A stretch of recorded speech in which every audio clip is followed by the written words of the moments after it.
When I stepped out my back door that Monday morning, coffee in hand, I nearly dropped the mug. There it was sitting right in the middle of my yard, a half-built clubhouse. I blinked, then I blinked again. No, I wasn't hallucinating. Some idiot had actually poured concrete, set up framing, and started construction on my land. I'm Yarden Vance, a 39-year-old electrician who owns every square foot of my property, legally surveyed and recorded when I bought the place 3 years ago. So imagine my shock when I walked around the structure and found a plastic sign staked in the dirt. Future site of Maple Glen HOA Community Clubhouse ESD, by board approval, my ass. Nobody asked me. And the best part? The building sat 20 feet deep into my backyard. I stormed over to the HOA office, which, of course, was inside a converted garage on the other side of the neighborhood. And who do I find there? The queen of complaints herself, Charlene Applegate, the HOA president, a woman who once fined me $200 because my trash bins were out 3 minutes before the approved time. She looked up from her desk like I was interrupting a royal audience. "Yarden, you can't just barge in here like this.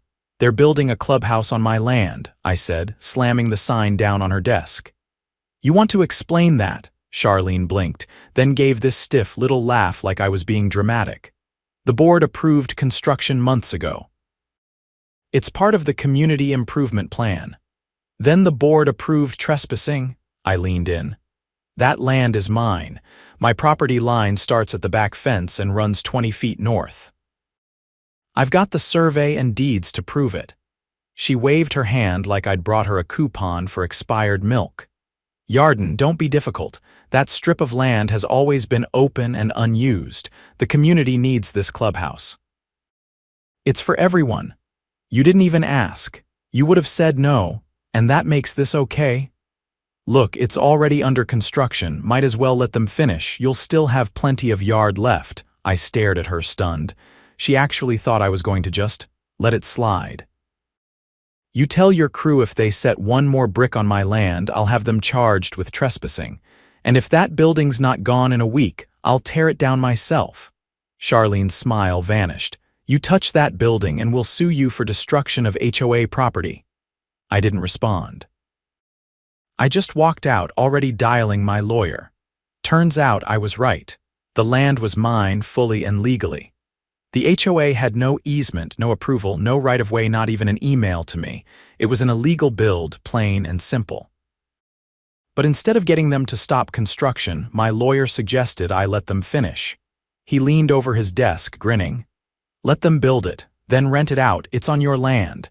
They built on it without permission. That structure belongs to you."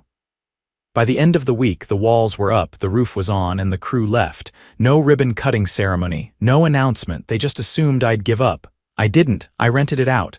Weddings, baby showers, retirement parties, even a dog fashion show.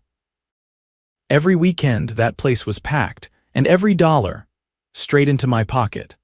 Charlene found out when she drove by and saw a taco truck parked out front, music blasting, and a bachelorette party dancing on the porch.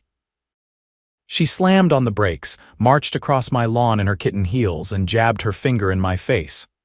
"You're running an unapproved business on HOA land," she screeched. I sipped my iced tea.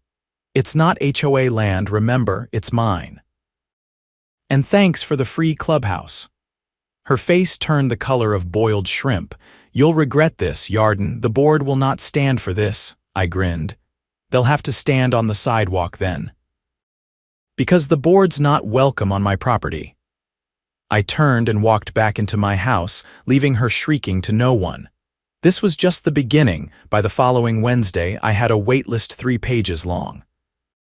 People were practically begging to book events in what the neighborhood was now calling Club Vance.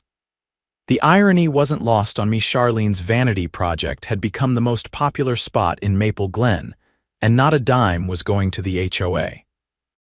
I kept everything above board: permits filed, noise ordinances respected, taxes paid. I wasn't about to give them any ammunition. And I had cameras, plenty of them, every angle covered. I installed them the same day I found a strange man with a clipboard wandering the property, pretending to be checking the gutters.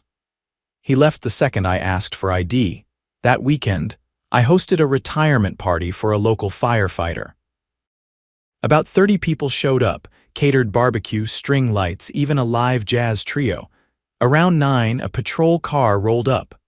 Officer Cormier, whom I'd known since high school, stepped out, looking slightly annoyed. "Got a noise complaint," he said, eyeing the crowd. "Funny," I said, motioning to the decibel meter I'd mounted near the porch. "We're under the city limit." He checked it, then looked over at the party. "Looks like you're good. Mind if I use the bathroom, though? Traffic on the way here was brutal." I waved him in. Charlene must have made the call. She was losing ground and badly. But I knew she wouldn't quit. People like her never did. Sure enough, the next morning I received an envelope taped to my front door, not postmarked, no stamp. Just my name in shaky cursive and a stack of papers inside cease and desist, written on Maple Glen HOA letterhead. They claimed I was operating a commercial enterprise on association land without board approval. I took the papers straight to my attorney. "These aren't worth the toner they're printed with," he said, flipping through them. "They're trying to bluff. They know they don't own the land, but they're hoping you don't fight it." "They're bluffing me with my own clubhouse," I said. "Impressive," he nodded slowly. "Keep documenting everything. If they escalate, we go public." Escalate they did. The following week, I noticed a new addition to the clubhouse, an electrical panel that hadn't been there before. I hadn't installed it. I opened the cabinet and saw wires running from it into the building and then underground. Someone had tampered with the electrical system. I shut off the power and called in a favor my buddy Tom, a city inspector. He came by that afternoon and took one look before whistling low. "Someone tried to piggyback off your line. Sloppy job, too. This could have started a fire." He took photos, filed a report, and promised to notify the city. That night, I reviewed my security footage. Just after midnight, 2 men wearing reflective vests let themselves in through the back gate. One was clearly talking on a walkie. I zoomed in. The HOA's logo was stitched onto his jacket. I sent the footage to Tom and CC'd my lawyer. By morning, the city had opened an investigation. Tampering with electrical systems without a permit. That wasn't just a code violation, it was criminal. Charlene called me at lunchtime. "Yarden, we need to talk." "I'll bet we do." "I had no idea anyone authorized that work. I'm just as shocked as you are." "I've got video of your board member unlocking the gate." She paused. "That could have endangered lives," I added. "There were kids at that party 2 nights ago. You want to guess who would have been liable if something went wrong?" "I'm sure this is just a misunderstanding. Let me speak with the board and get back to you." "Do that. And tell them the city inspector's already involved." I hung up before she could spin another excuse. That week, I noticed fewer passive-aggressive notes appearing on community bulletin boards. Even the usual HOA enforcers, the ones who used to walk around with clipboards photographing people's lawns, suddenly weren't so visible. Then, it happened. 2 plainclothes officers showed up at the HOA office on Thursday morning. I was on my way to grab groceries when I saw them step inside. 10 minutes later, they walked out with a box of documents and a laptop. The garage door slammed shut behind them. Local news picked up the story that night.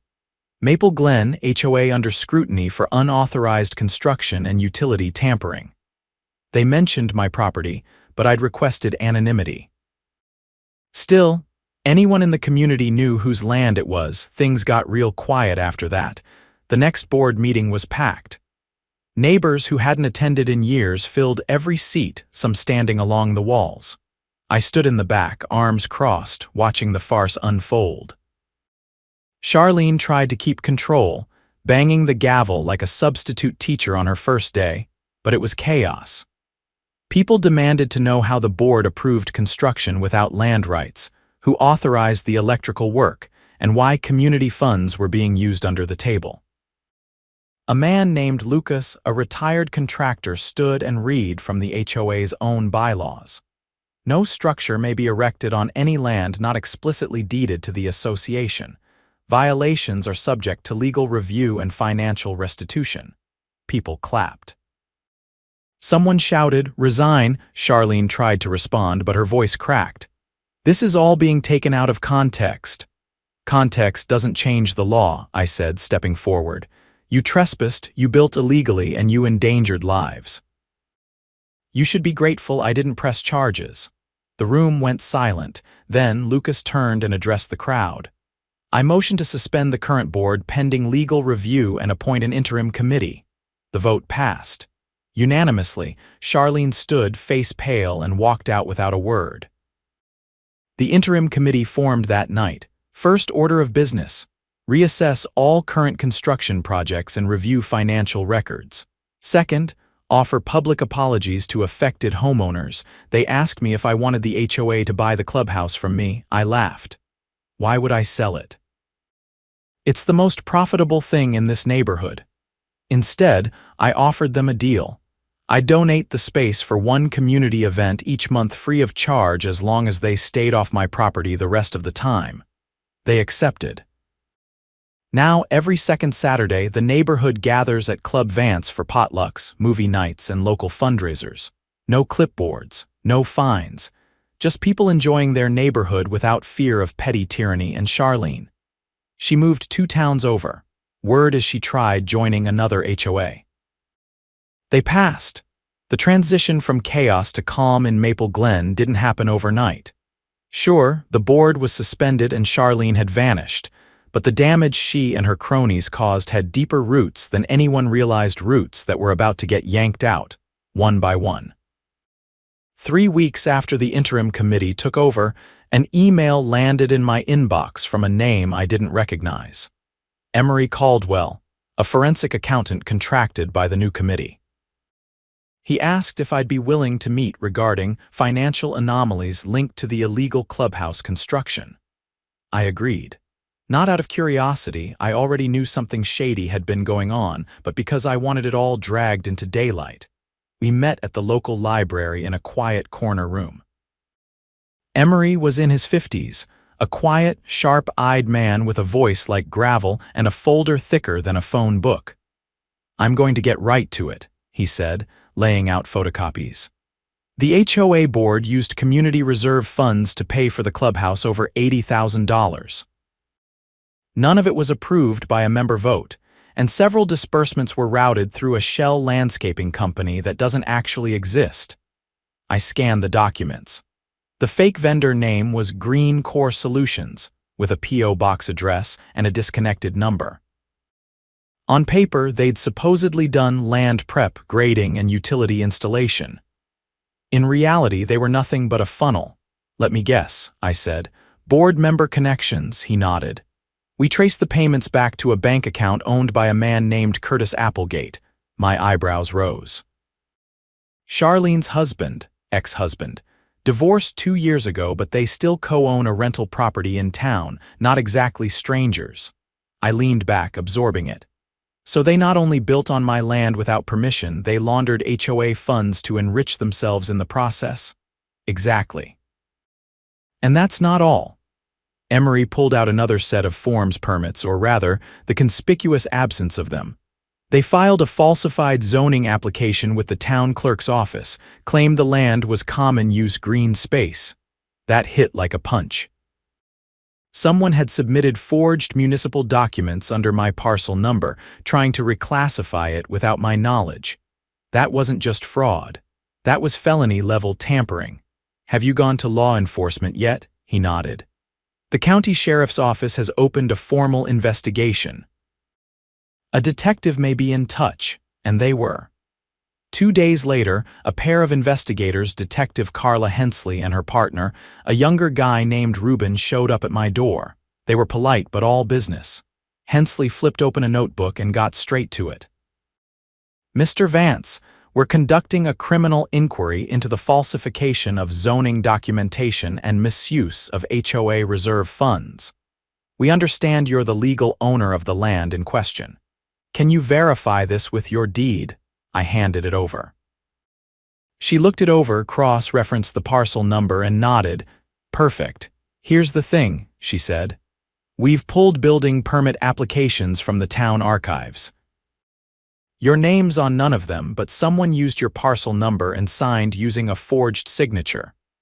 Reuben held up a scanned document. The signature was laughable, nothing like mine. And the listed email was a Gmail account I'd never seen before. "Know this address?" he asked. "Nope." "Never seen it, but I bet if you subpoena the IP logs, you'll find it traces back to someone in Maple Glen." Hensley tucked the paperwork back into her folder. "We're already on it, and Mr. Vance, if you're willing, we'd like you to file a formal complaint." "That strengthens our case, absolutely." Over the next week, the investigation ballooned.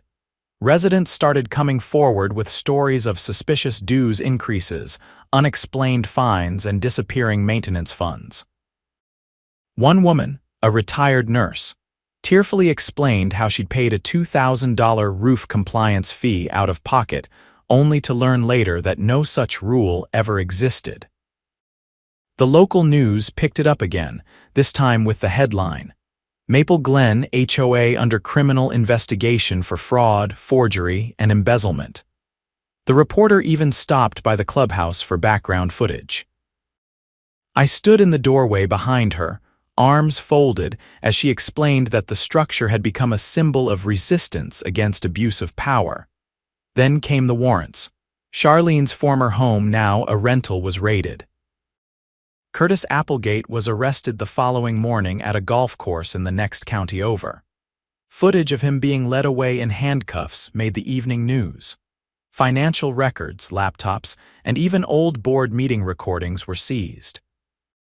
By the time the dust settled, the county prosecutor had filed formal charges against both of them: conspiracy to commit fraud, misappropriation of community funds, filing false governmental documents, and criminal trespass. Bail was denied due to flight risk. The new interim committee held a town hall shortly after. Emery was there along with Detective Hensley, who gave a brief but powerful statement. "This investigation is ongoing. If you've experienced any irregularities involving HOA fees, fines, or property violations, now is the time to come forward."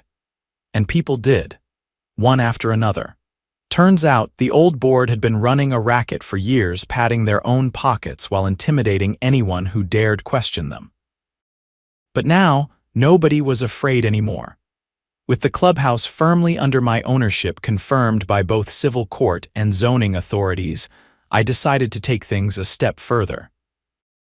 I filed a private lawsuit against the HOA for damages related to the illegal construction, unauthorized use of my land, and emotional distress caused by the months of harassment.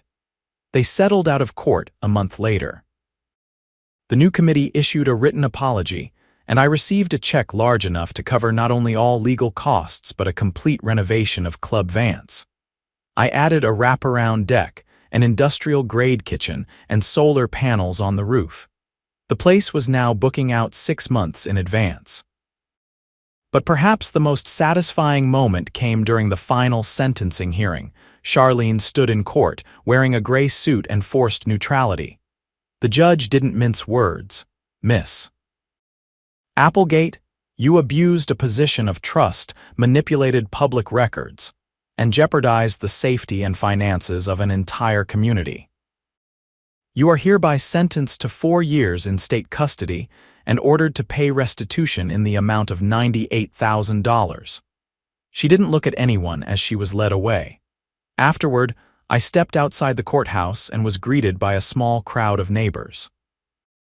People cheered, clapped me on the back, some even hugged me. But it wasn't about me. It was about taking back our homes, our rights, our dignity. One woman, a single mother who'd nearly lost her home over inflated dues, looked at me and said, "You gave us our neighborhood back." I just nodded. No need for speeches. Now, the HOA operates with full transparency. Budgets are posted online, meetings are open and recorded, and every committee member is elected by majority vote. The clubhouse, still affectionately called Club Vance, has become a symbol not just of resistance, but of what happens when people stand up for what's right and refuse to be bullied. And me? I still run the books, maintain the building, and handle the rentals.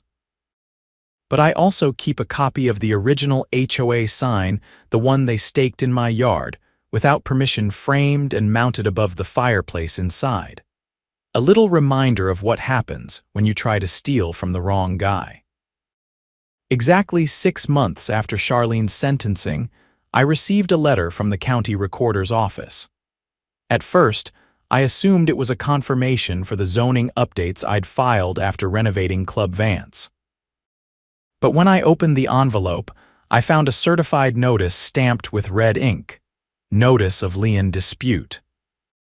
Buried in the legalese was a claim that the HOA, though now under completely new leadership, had discovered a previously unrecorded shared use clause dating back 18 years, allegedly granting the association easement privileges on my back lot.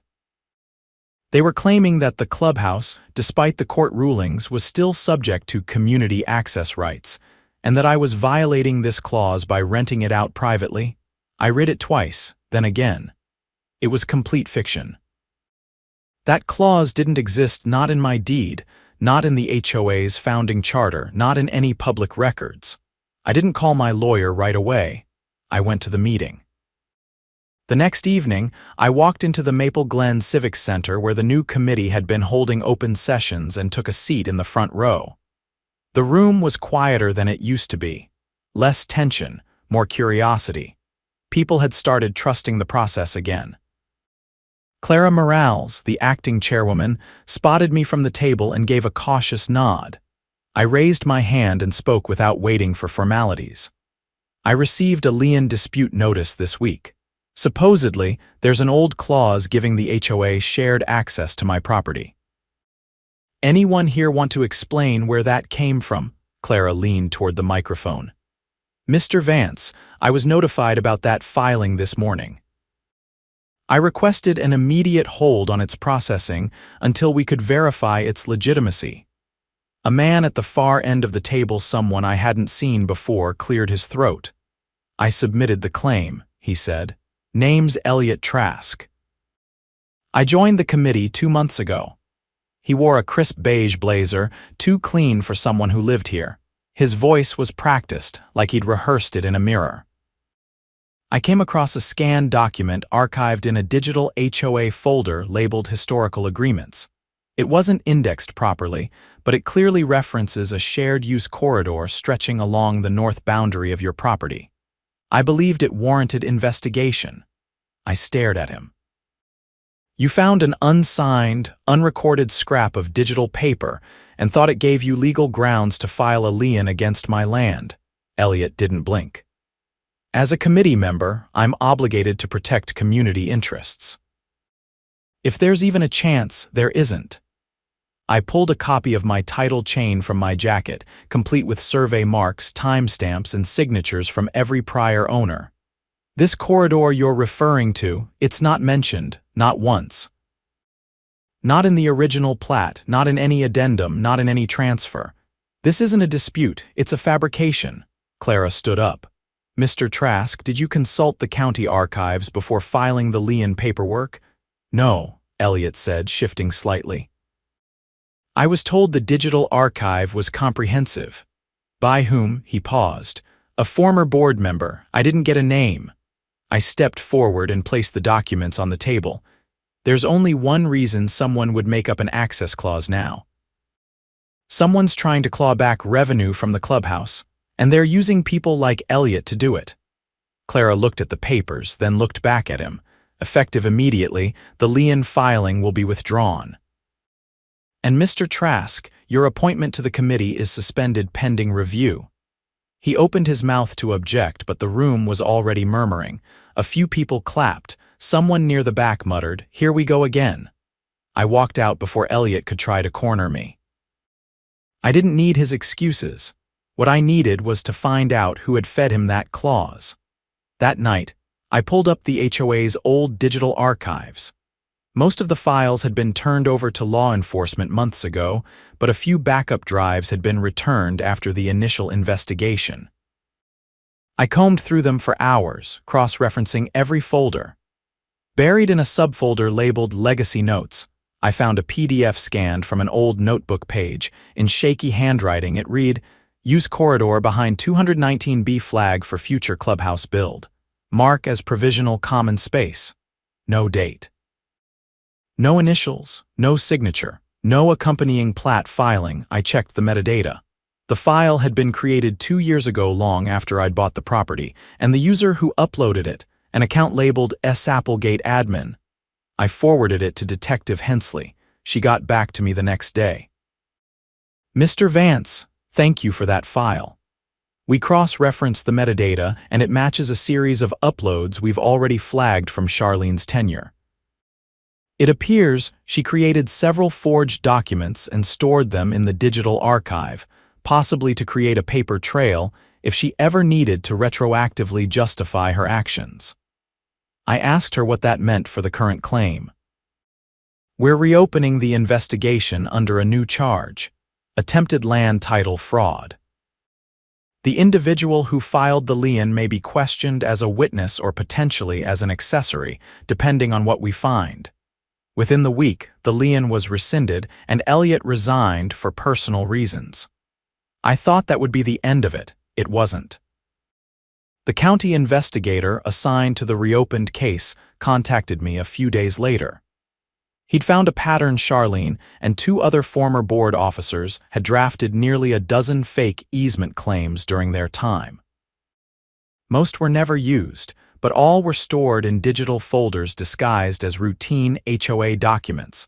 One had even been used to pressure an elderly couple into giving up a patch of land behind their home. They'd assumed it was legitimate and sold it to the HOA for a fraction of its value. The county filed additional charges against Charlene and the 2 former officers: conspiracy to commit real estate fraud and elder financial abuse. At Charlene's second hearing, she looked smaller. Not physically, but spiritually, like someone who no longer believed she could talk her way out of anything. The courtroom was quiet when the judge read the new charges. Her attorney didn't argue. She pled guilty. The judge handed down an additional 2 years, plus full restitution to the couple, who sat quietly in the front row. The woman clutched her husband's hand, and both nodded when I caught their eye. After the hearing, the county posted a public notice. Any homeowner affected by HOA misconduct could petition for review. Several did. A few even sued and won back illegal fines and assessments. As for Club Vance, I made one final change. I partnered with a local nonprofit to offer the space free of charge for veterans support meetings, EMT workshops, and job training events twice a month. It had become more than a venue. It was a place where people could gather without fear of being manipulated, fined, or threatened. One evening, after a community CPR class wrapped up, Clara stopped by with a folder in hand. "We're retiring the old HOA charter," she said. "Too many loopholes, too much baggage." The new charter limits board power, mandates third-party audits, and requires member majority approval for any spending over $500. She handed me a copy. At the bottom, in bold, was a clause I hadn't expected. "No HOA officer may initiate legal action against a homeowner without full board review and member vote." I nodded. "That'll keep the next Charlene from trying anything." She smiled. We also added a clause: "No construction of any kind on private property without notarized consent." Smart. As the sun dipped behind the trees, neighbors began arriving for the monthly community dinner. Lawn chairs unfolded, kids chased each other between tables, and someone lit the fire pit. The clubhouse lights cast a warm glow over the yard. I stood on the porch and took it all in. Justice had been served. The corruption rooted out. The community healed. And every time someone stepped into Club Vance, they were stepping into a story, a reminder of what happens when one person stands up, refuses to bend, and turns a land grab into